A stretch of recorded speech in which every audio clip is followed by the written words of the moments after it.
2006. The Railway Children by Edith Nesbit. Chapter 9. The Pride of Perks. It was breakfast time.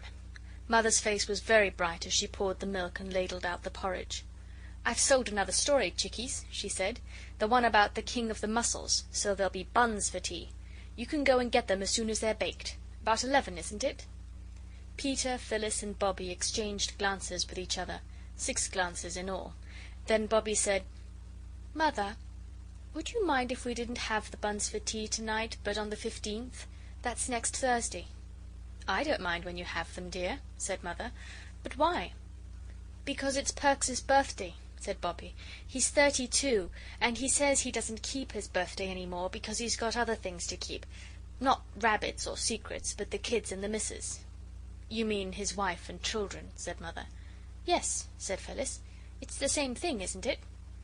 And we thought we'd make a nice birthday for him. He's been so awfully jolly decent to us, you know, Mother," said Peter, "and we agreed that next Bun Day we'd ask you if we could."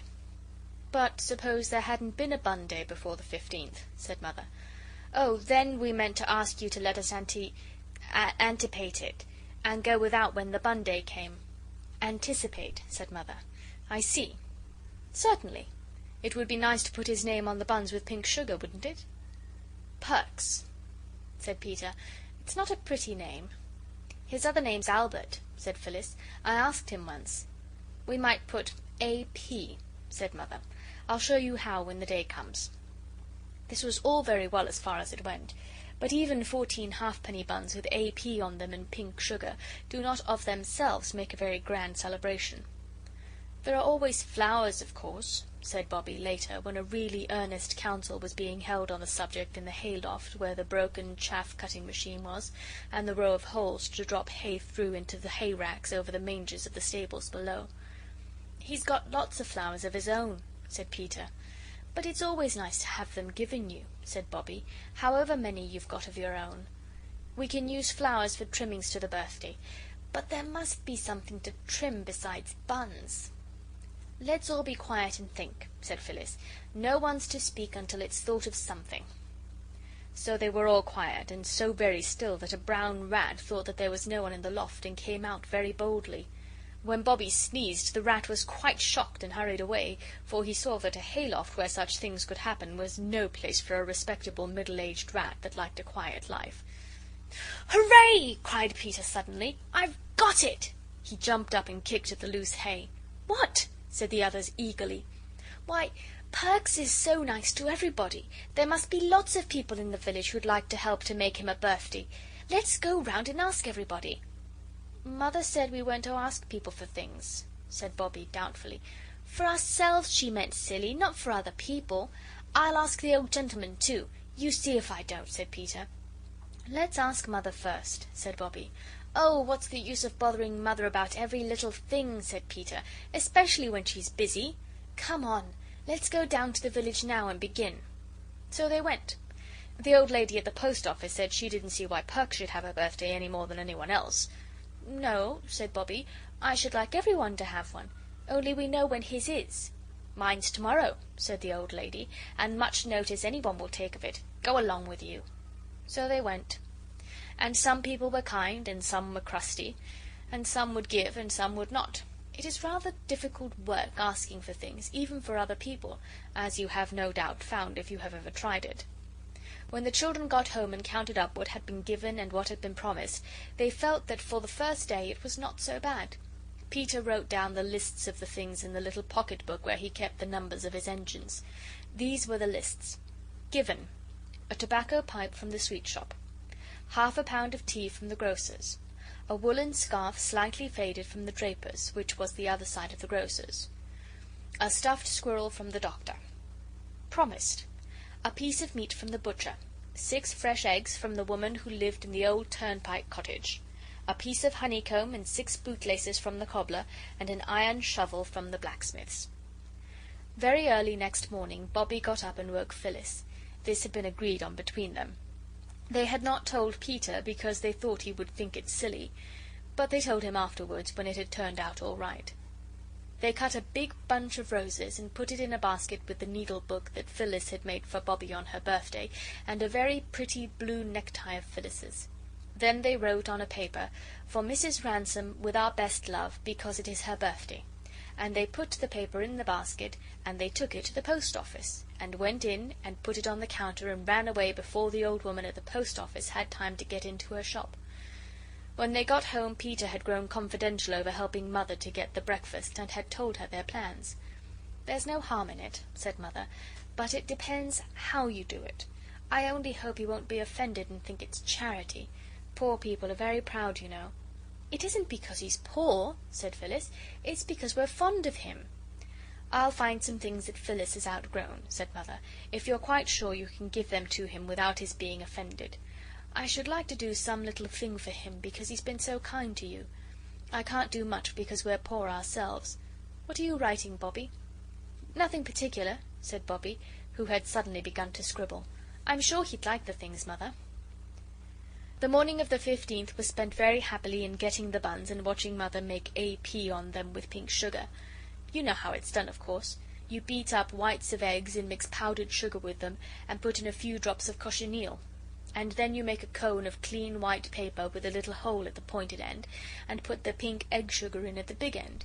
It runs slowly out at the pointed end, and you write the letters with it, just as though it were a great fat pen full of pink sugar ink. The buns looked beautiful with A.P. on every one, and when they were put in a cool oven to set the sugar, the children went up to the village to collect the honey and the shovel and the other promised things. The old lady at the post office was standing on her doorstep. The children said "Good morning" politely as they passed.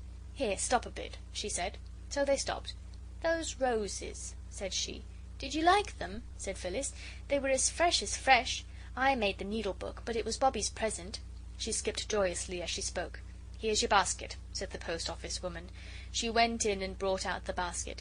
It was full of fat, red gooseberries. "I dare say Perks's children would like them," said she. "You are an old dear," said Phyllis, throwing her arms around the old lady's fat waist. "Perks will be pleased." "He won't be half so pleased as I was with your needle-book and the tie and the pretty flowers and all," said the old lady, patting Phyllis's shoulder. "You're good little souls, that you are. Look here, I've got a pram round the back and the wood lodge. It was got for my Emmie's first, that didn't live but 6 months, and she never had but that one. I'd like Mrs. Perks to have it. It'd be a help to her with that great boy of hers. Will you take it along?" "Oh!" said all the children together. When Mrs. Ransom had got out the perambulator and taken off the careful papers that covered it, and dusted it all over, she said, "Well, there it is. I don't know but what I'd have given it to her before if I'd thought of it. Only I didn't quite know if she'd accepted it from me. You tell her it was my Emmie's little one's pram. Oh, isn't it nice to think that there is going to be a real live baby in it again?" "Yes," said Mrs. Ransom, sighing, and then laughing. "Here, I'll give you some peppermint cushions for the little ones, and then you run along before I give you the roof off my head and the clothes off my back."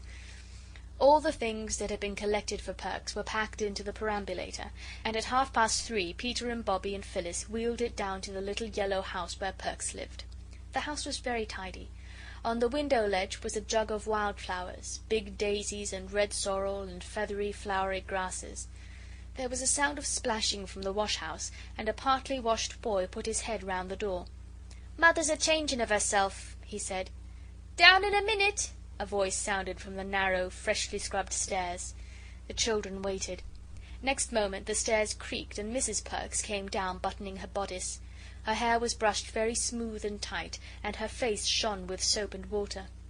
"I'm a bit late changing, miss," she said to Bobbie, "owing to me having had a extra clean-up today, along o' Perks happening to name its being his birthday. I don't know what put it into his head to think o' such a thing. We keeps the children's birthdays, of course, but him and me, we're too old for such like, as a general rule." "We knew it was his birthday," said Peter, "and we've got some presents for him outside in the perambulator." As the presents were being unpacked, Mrs. Perks gasped. When they were all unpacked, she surprised and horrified the children by sitting suddenly down on a wooden chair and bursting into tears. "Oh, don't!" said everybody. "Oh, please don't!" And Peter added, perhaps a little impatiently, "What on earth is the matter? You don't mean to say you don't like it?" Mrs. Perks only sobbed. The Perks children, now as shiny-faced as anyone could wish, stood at the wash-house door and scowled at the intruders. There was a silence, an awkward silence. "Don't you like it?" said Peter again, while his sisters patted Mrs. Perks on the back. She stopped crying as suddenly as she had begun. "There, there, don't mind me. I'm all right," she said. "Like it? Why, it's a birthday such as Perks never had, not even when he was a boy and stayed with his uncle, who was a corn chandler on his own account. He failed afterwards. Like it? Oh!" And then she went on and said all sorts of things that I won't write down, because I am sure that Peter and Bobbie and Phyllis would not like me to. Their ears got hotter and hotter, and their faces redder and redder at the kind things Mrs. Perks said. They felt they had done nothing to deserve all this praise. At last Peter said, "Look here, we're glad you're pleased, but if you go on saying things like that, we must go home. And we did want to stay and see if Mr. Perks is pleased too, but we can't stand this." "I won't say another single word," said Mrs. Perks, with a beaming face, "but that needn't stop me thinking, need it? For if ever—" "Can we have a plate for the buns?" Bobbie asked abruptly, and then Mrs. Perks hastily laid the table for tea, and the buns and the honey and the gooseberries were displayed on plates, and the roses were put in 2 glass jam jars, and the tea table looked, as Mrs. Perks said, fit for a prince. "To think," she said, "me getting the place tidy early, and the little uns getting the wildflowers and all, and never did I think there'd be anything more for him except the ounce of his pet particular that I got him a Saturday and been saving up for him ever since. Bless us, he is early!" Perks had indeed unlatched the latch of the little front gate. "Oh," whispered Bobbie, "let's hide in the back kitchen, and you tell him about it. But give him the tobacco first, because you got it for him, and when you've told him we'll all come in and shout 'Many happy returns.'" It was a very nice plan, but it did not quite come off. To begin with, there was only just time for Peter and Bobbie and Phyllis to rush into the wash-house, pushing the young and open-mouthed Perks children in front of them. There was not time to shut the door, so that without at all meaning it, they had to listen to what went on in the kitchen. The wash-house was a tight fit for the Perks children and the 3 Chimneys children, as well as all the wash-house's proper furniture, including the mangle and the copper. "Hello, old woman," they heard Mr. Perks's voice say. "Here's a pretty set-out." "It's your birthday tea, Bert," said Mrs. Perks, "and there's a ounce of your extra particular. I got it a Saturday along of your happening to remember it was your birthday today." "Good old girl," said Mr. Perks, and there was a sound of a kiss. "But what's that pram doing here? And what's all these bundles? Where did you get the sweet stuff and—" The children did not hear what Mrs. Perks replied, because just then Bobbie gave a start, put her hand in her pocket, and all her body grew stiff with horror. "Oh," she whispered to the others, "whatever shall we do? I forgot to put the labels on any of the things. He won't know what's from who. He'll think it's all from us, and that we're trying to be grand or charitable or something horrid." "Hush," said Peter. And then they heard the voice of Mr. Perks, loud and rather angry. "I don't care," he said. "I won't stand it, and so I tell you straight." "But," said Mrs. Perks, "it's them children you make such a fuss about. The children from the 3 Chimneys." "I don't care," said Perks firmly. "Not if it was an angel from heaven. We've got on all right all these years, and no favours asked. I'm not going to begin these sort of charity goings on at my time of life, so don't you think it, Nell." "Oh, hush," said poor Mrs. Perks. "Bert, shut your silly tongue, for goodness' sake. The all 3 of them's in the wash-house are listening to every word you speaks." "Then I'll give them something to listen to," said the angry Perks. "I've spoke my mind to 'em afore now, and I'll do it again," he added, and he took 2 strides to the wash-house door and flung it wide open, as wide, that is, as it would go, with the tightly packed children behind it. "Come out," said Perks. "Come out and tell me what you mean by it. Have I ever complained to you of being short, as you comes this charity lay over me?" "Oh," said Phyllis, "I thought you'd be so pleased. I'll never try to be kind to anyone else as long as I live. No, I won't. Not never." She burst into tears. "We didn't mean any harm," said Peter. "It ain't what you mean so much as what you does," said Perks. "Oh, don't," cried Bobbie, trying hard to be braver than Phyllis and to find more words than Peter had done for explaining in. "We thought you'd love it. We always have things on our birthdays." "Oh, yes," said Perks. "Your own relations. That's different." "Oh, no," Bobbie answered. Not our own relations. All the servants always gave us things at home, and asked to them when it was their birthdays. And when it was mine, and Mother gave me the brooch like a buttercup, Mrs. Viney gave me 2 lovely glass pots, and nobody thought she was coming to charity lay over us." "If it had been glass pots here," said Perks, "I wouldn't have said so much. It's there being all this heaps and heaps of things I can't stand. No, nor won't neither." "But they're not all from us," said Peter, "only we forgot to put the labels on. They're from all sorts of people in the village." "Who put 'em up to it, I'd like to know?" asked Perks. "Why, we did," sniffed Phyllis. Perks sat down heavily in the elbow chair and looked at them with what Bobbie afterwards described as withering glances of gloomy despair. "So you've been round telling the neighbours we can't make both ends meet? Well, now you've disgraced us as deep as you can in the neighbourhood, you can just take the whole bag of tricks back where it came from. Very much obliged, I'm sure. I don't doubt but what you meant it kind, but I'd rather not be acquainted with you any longer if it's all the same to you." He deliberately turned the chair round so that his back was turned to the children. The legs of the chair grated on the brick floor, and that was the only sound that broke the silence.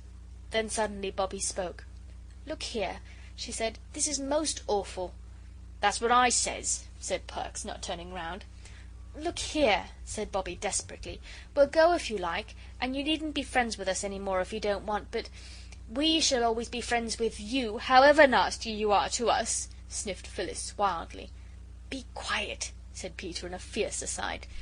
"But before we go," Bobbie went on desperately, "do let us show you the labels we wrote out to put on the things." "I don't want to see no labels," said Perks, "except proper luggage ones in my own walk of life. Do you think I've kept respectable and out of debt on what I gets, and her having to take in washing, to be give away for a laughing stock to all the neighbours?" "Laughing?" said Peter.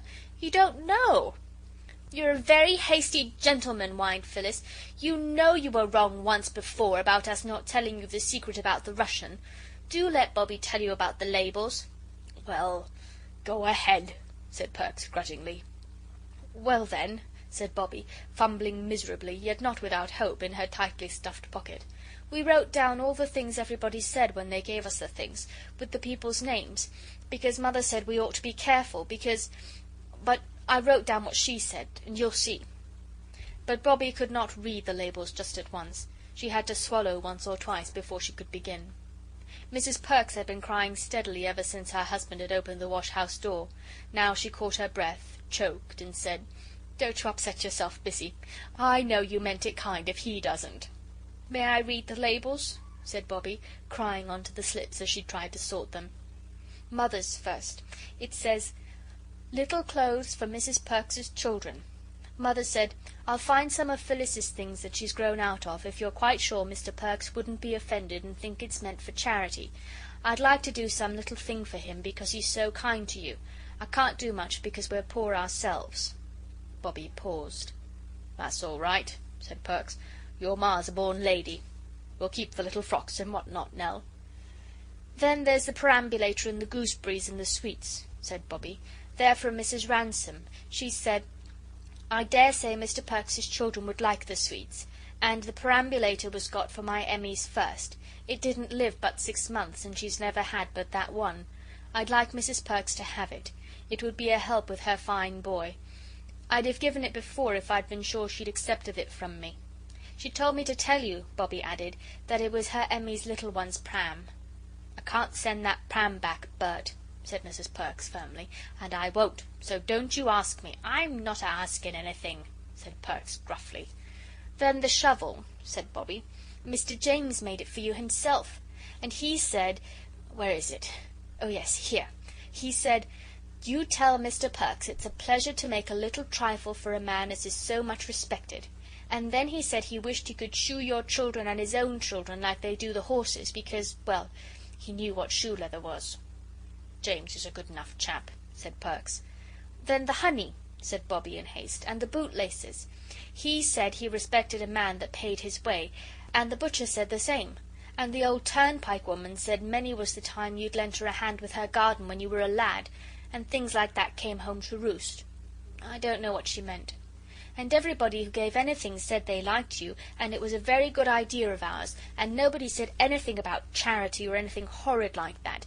And the old gentleman gave Peter a gold pound for you, and said you were a man who knew your work. And I thought you'd love to know how fond people are of you, and I never was so unhappy in my life. Good-bye. I hope you'll forgive us some day." She could say no more, and she turned to go. "Stop," said Perks, still with his back to them. "I take back every word I've said contrary to what you'd wish. Nell, set on the kettle." "We'll take the things away if you're unhappy about them," said Peter, "but I think everybody'll be most awfully disappointed as well as us." "I'm not unhappy about them," said Perks. "I don't know," he added, suddenly wheeling the chair around and showing a very odd-looking, screwed-up face. "I don't know as I was ever better pleased. Not so much with the presents, though they're an A1 collection, but the kind respect of our neighbours. That's worth having, eh, Nell?" "I think it's all worth having," said Mrs. Perks, "and you've made a most ridiculous fuss about nothing, Bert, if you ask me." "No, I ain't," said Perks firmly. "If a man didn't respect hisself, no one wouldn't do it for him." "But everyone respects you," said Bobbie. "They all said so." "I knew you'd like it when you really understood," said Phyllis brightly. "Humph. You'll stay to tea?" said Mr. Perks. Later on Peter proposed Mr. Perks's health, and Mr. Perks proposed a toast, also honoured in tea, and the toast was, "May the garland of friendship be ever green," which was much more poetical than anyone had expected from him. "Jolly good little kids, those," said Mr. Perks to his wife as they went to bed. "Oh, they're all right, bless their hearts," said his wife. "It's you that's the aggravatingest old thing that ever was. I was ashamed of you, I tell you." "You needn't be, old gal. I climbed down handsome soon as I understood it wasn't charity. But charity's what I never did abide, and won't neither." All sorts of people were made happy by that birthday party. Mr. Perks and Mrs. Perks, and the little Perkses, by all the nice things and by the kind thoughts of their neighbours. The Three Chimneys children by the success, undoubted though unexpectedly delayed, of their plan. And Mrs. Ransome every time she saw the fat Perks baby in the perambulator. Mrs. Perks made quite a round of visits to thank people for their kind birthday presents, and after each visit felt that she had a better friend than she had thought. "Yes," said Perks reflectively, "it's not so much what you does as what you means, that's what I say. Now if it had been charity—" "Oh, drat charity," said Mrs. Perks. "Nobody won't offer you charity, Bert, however much you was to want it, I lay. That was just friendliness, that was." When the clergyman called on Mrs. Perks, she told him all about it. "It was friendliness, wasn't it, sir?" said she. "I think," said the clergyman, "it was what is sometimes called loving kindness. So you see it was all right in the end. But if one does that sort of thing, one has to be careful to do it in the right way. For as Mr. Perks said, when he had time to think it over, it's not so much what you do as what you mean." End of chapter 9.